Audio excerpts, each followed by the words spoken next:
So welcome everyone. Today we're going to be chatting about resiliency, and we are very fortunate to have Laura van Dernoot Lipsky joining us from the state of Washington. Welcome, Laura. How are you? Good. Thank you so much for having me.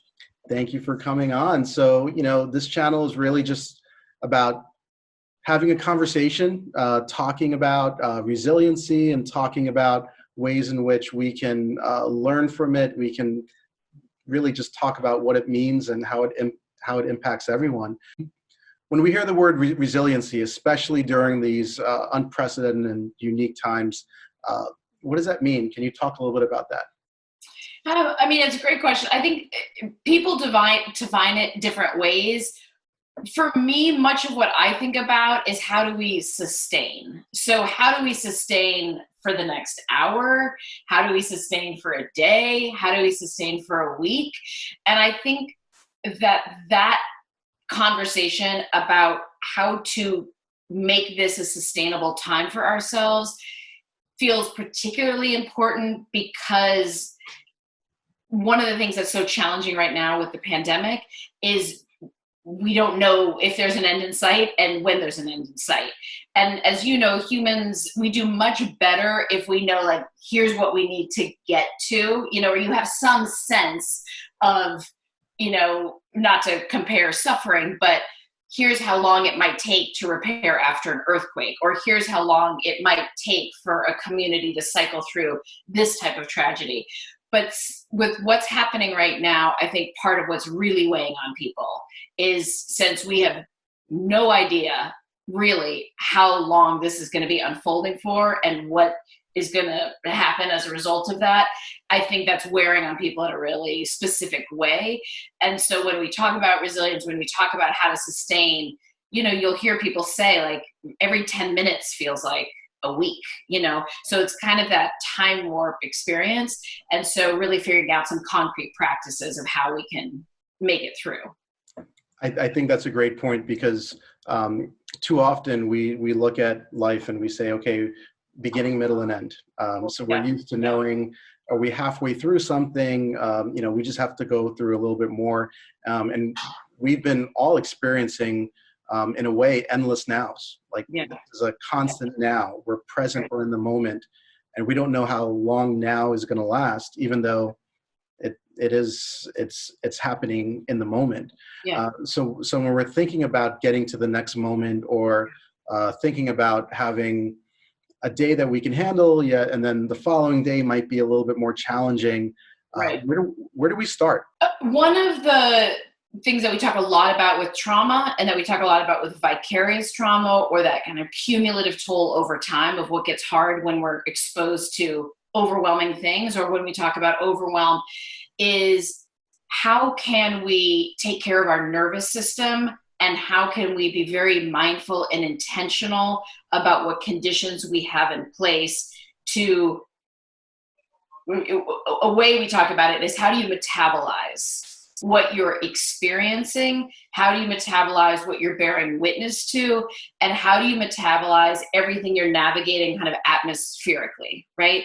So currently there's people's own conditions, and also there is so much cognitive overload right now and decision fatigue, because even if you're really being intentional about not exposing yourself to the news, even if that's the case, you're still having to triage decision after decision after decision.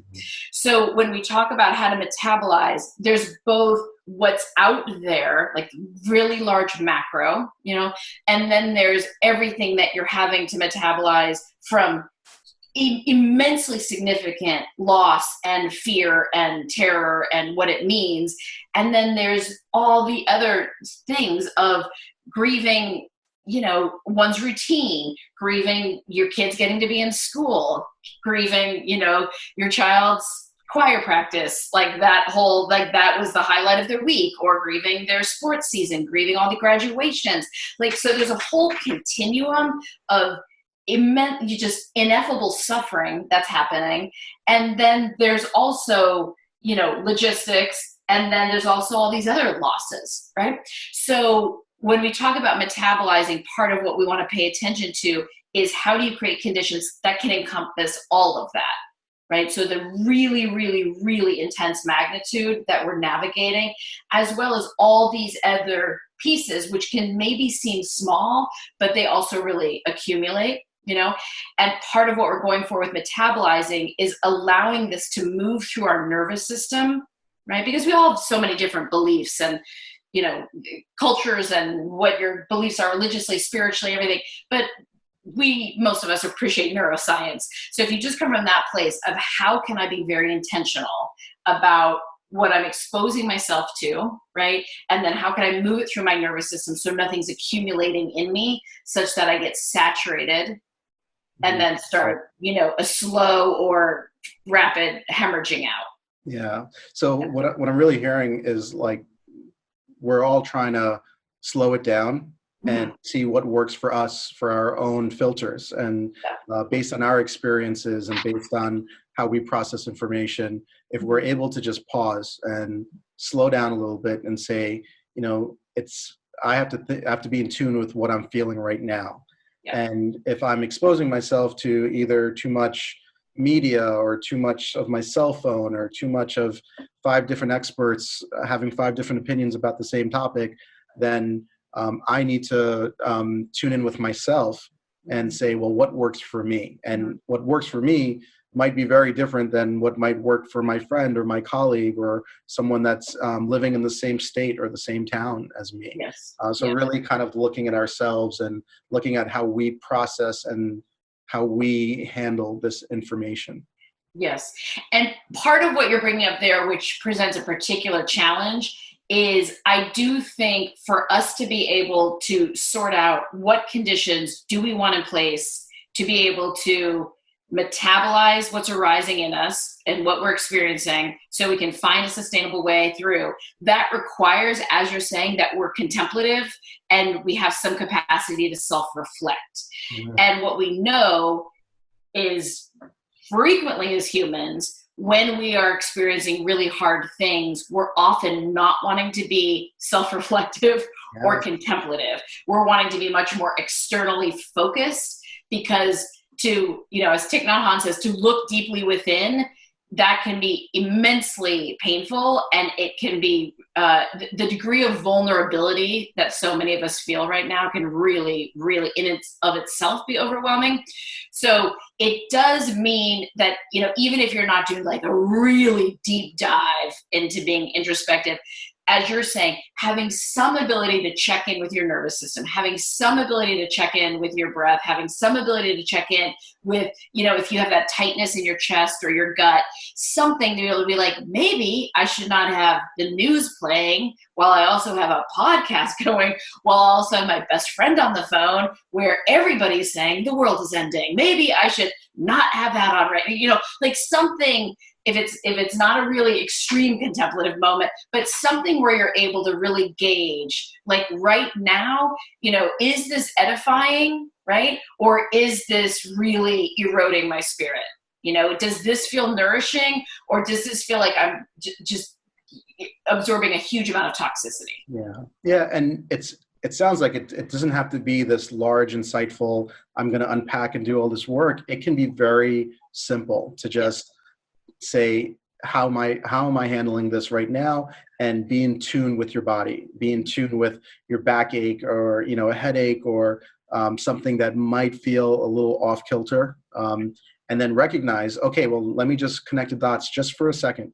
And let me say, well, maybe it could be because of something I was just exposed to, or a conversation with someone, or, you know, that topic, whatever it is. So really, it sounds like it's something very simple that we can do by just taking a step back. And it's not this overwhelming, I need to lie down on a couch and think about my childhood. And you know, what I wanted to do is bring up, because I think it's a beautiful guide, is the Tiny Survival Guide that was produced from the Trauma Stewardship Institute. So can you talk a little bit about that? Yeah, so I got to work with 3 teenagers in my life who are brilliant and very, very talented and gifted. And we put together this Tiny Survival Guide. And to your point of it's going to be different for everybody. What's helpful, that's true. And it varies by, in this 15 minutes, here's what's helpful. And then next hour, here's what's helpful. And then the afternoon, here's what's helpful. So that's true. And also we do know that there are some practices that are generally very efficient, very effective, and don't cost money. And so that's what we wanted to put on the survival guide, that it's how this rolls out will be different for everybody in terms of what they call on. But we did want to bring people's attention to some things that, assuming if you don't have a lot of cash and you don't have a lot of time, and frankly, you might just have zero inspiration, or just be resentful that we have to do anything. Like we're adding anything to our list right now. But we know that there's some practices we can call on that are just that we can do. So I would say, some of the ones that we really draw people's attention to is, and this is, across cultures and from the beginning of time, that what our ancestors did to get through really hard times and sustain was engage their breath in an intentional way to re-regulate their nervous system. Okay, so this can range from meditation to what we see a lot now, which is, unless you're medically advised against it, getting your heart rate up and breaking a sweat regularly, right? And that can be playing the saxophone. That can be doing one of the million free workouts online. That can be running stairs, that can be doing yoga, like so many options to what that looks like. But we do know that regularly being able to do something with your breath, right, where you can flush out your nervous system and you can really re-regulate your nervous system and reset your nervous system, that is immensely, immensely significant. And I think it's great that you had mentioned that they're very simple. They're free to do. You don't have to go out to Home Depot or to go get all these supplies. And it really kind of breaks it down into these small little activities that can be done at any moment. I'm thinking of laughter, right? And that comes back to your point about the breath. And if you're able to laugh and to get some of that forced air out, and to release some endorphins, like there's so many different layers of how a small activity like that can really impact your body and really help you during these these unprecedented times. Right. Yeah. We have gratitude, having a gratitude practice on there. And again, I'm not attached to what language people use. Some people appreciate the word gratitude. Others, it's like nails on a chalkboard. So I don't care how people frame it, but anybody who's survived these big waves in life know that few things help us get through more reliably than an ability to find meaning and an ability to continue to reflect on anything that's going well, right? Like, that could just be a life-saving, like every 60 seconds, trying to be like, is anything going well right now? Is anything going well? And then building on that. And so having a gratitude practice, where you just set alarms to go on your phone to remind you, a few times a day to pause just for a microsecond and think, is anything right now, like, what is one thing I'm grateful for right now? Yeah. And that's in no way to negate the profound degree of suffering. It's a way to just like help us, form, stone by stone, a path across this like rushing river that many of us are watching, and like with a lot of fear, Mm-hmm. And so being able to just acknowledge that, like, it takes no time to do that, but to be able to just bring to the fore of our mind, okay, what's one thing that is going well? What is one thing I can be grateful for? And I think that, combined with what we talked about earlier, another piece we have on here is about protecting your morning and also being really intentional about just simple exposure, right? So that you don't wake up to social media, you don't wake up to the news. You really try to come into a waking state, if possible, with as little cortisol in your system, and then for the rest of the day, being really intentional about, do I need to expose myself to this conversation? Do I need to expose myself to this podcast? Do I need to expose myself to this news channel? Yeah. Because nothing needs to be harder for ourselves right now. And the conditions you're going to need in place to metabolize this we want to be really realistic about what we can do to metabolize this. And if you're just exposing yourself to wave after wave after wave of near impossible things to metabolize, then it's going to be a setup. So one of the most sound practices we can do is be really diligent, about like, if you see one of your in-laws calling and you're like, this is probably, I have a sense where this conversation is going to go, and I generally don't get off the phone feeling awesome, then you might want to have that conversation later. If there's a work colleague that maybe it's better to email with than, do a whole meeting with. And then news, social media is another one where you can really give yourself a lot more breathing room if we're intentional about that, and either actively engaging or having it on as background noise. Yeah. And, the great thing about these resources, and we're going to put them in the description to this video, is that they're accessible. They're on PDF files. They're linked to your site. So they're really just like a click away. And I think you could share them with anyone. You could share them with your family members, your colleagues, your friends, and really just kind of learn from each other as far as what's working and what something that we might think we might either take for granted or assume, like sleep, right? Yeah. And I'm sure in this space that we're all in right now, if there are people that are working from home, sleep might take on a different, it might look differently than if we were to be waking up at 5:30, 6 every morning to get ready, commute, get the kids on the bus, things like that. So I think in the space of having limited structure, for us to take that time to build in that structure with these coping skills, and really I kind of think of them as very quick resources that we can utilize. I think they'd be really valuable. Yeah.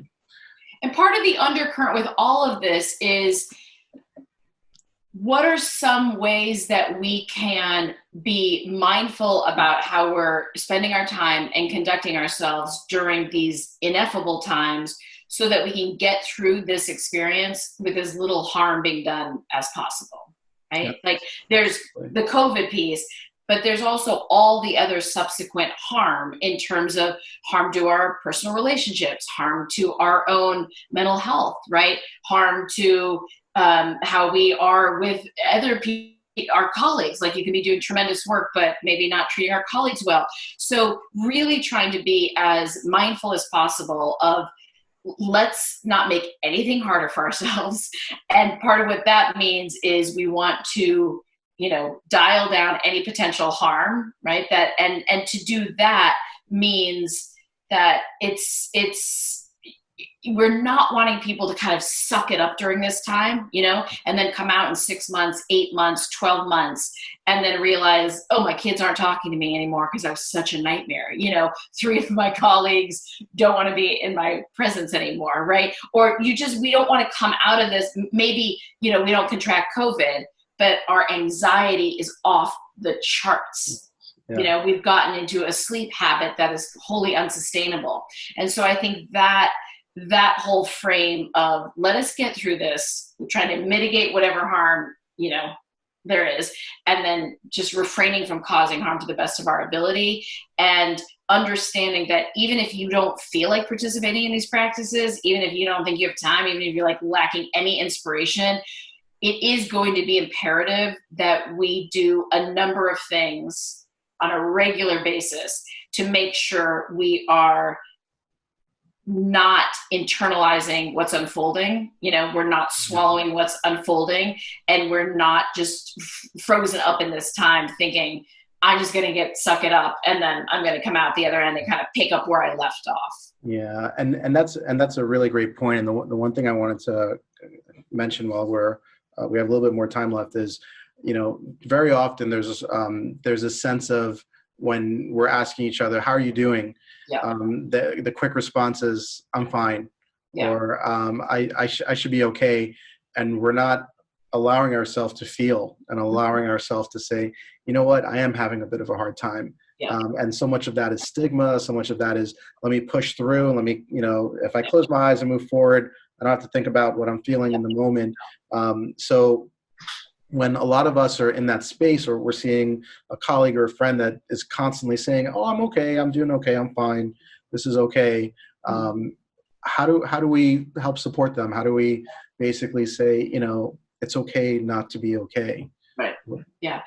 Yeah. I mean, I think there's a few, I mean, one thing is, instead of saying, how are you feeling? One thing we can say is like, what are you feeling? Like getting more specific, like, what's up? Like, how's your day to day? Like getting much more specific with it. I think the other piece, I mean, we appreciate gratitude and we appreciate people having context, right? So people being able to say, hey, like, yeah, this is a drag, a lot going on. I mean, man, I'm so grateful to have a roof over my head and my partner hasn't lost their job. And, we really appreciate context.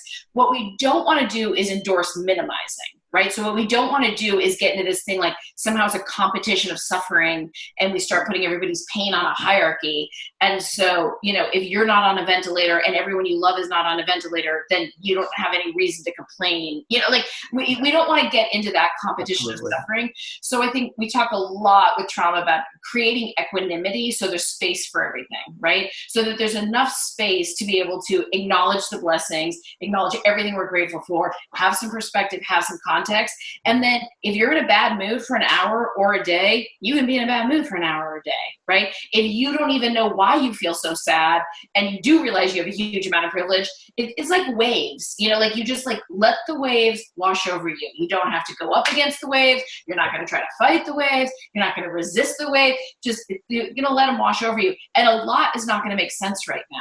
I mean, I'm talking to so many people who are just, people like, I feel so tired. I feel so uncreative. Like I feel my brain is broken. I'm drinking 40 cups of coffee a day and somebody must have switched it with decaf. Like people are just, I think it's also very, there's a lot of confusion in terms of why we're feeling the way we are.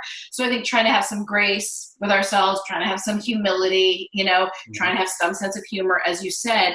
And so if you see somebody having some context, you can be like, yeah, I really appreciate that. And also, it's still like, sounds like you got a lot going on, having 3 kids at home who you're homeschooling, man, like deep bow to you on that, like being able to acknowledge, right? And then I think anytime we see people getting into this like minimizing or kind of a competition of suffering, being able to respectfully reframe that as well, I think is important too.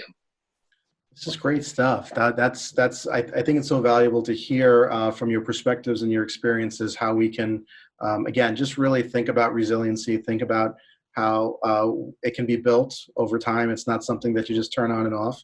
And it's something that's present with us, in this moment. And it's these little baby steps that we could all take to really kind of mitigate the harm and to make sure that we're being in tune with our own bodies and we're, staying safe out there. So Laura, I want to thank you for joining us. This has been a lot of fun. And, the resources are in our description in the link. And we want to be able to just share the message and, continue to have the conversations about this because like we had started off with, we're all in this present now, and we don't really have an end date. There are thoughts about it, but it's that unknown. And I think when we're all in that space of the unknown, if we're able to have conversations and bring them up to the surface, we're going to be able to build our resilience. Yes. So thank you. Yeah. Thank you so much. And if I can answer any further questions or anything, folks can come through our website, but we avail ourselves. Great.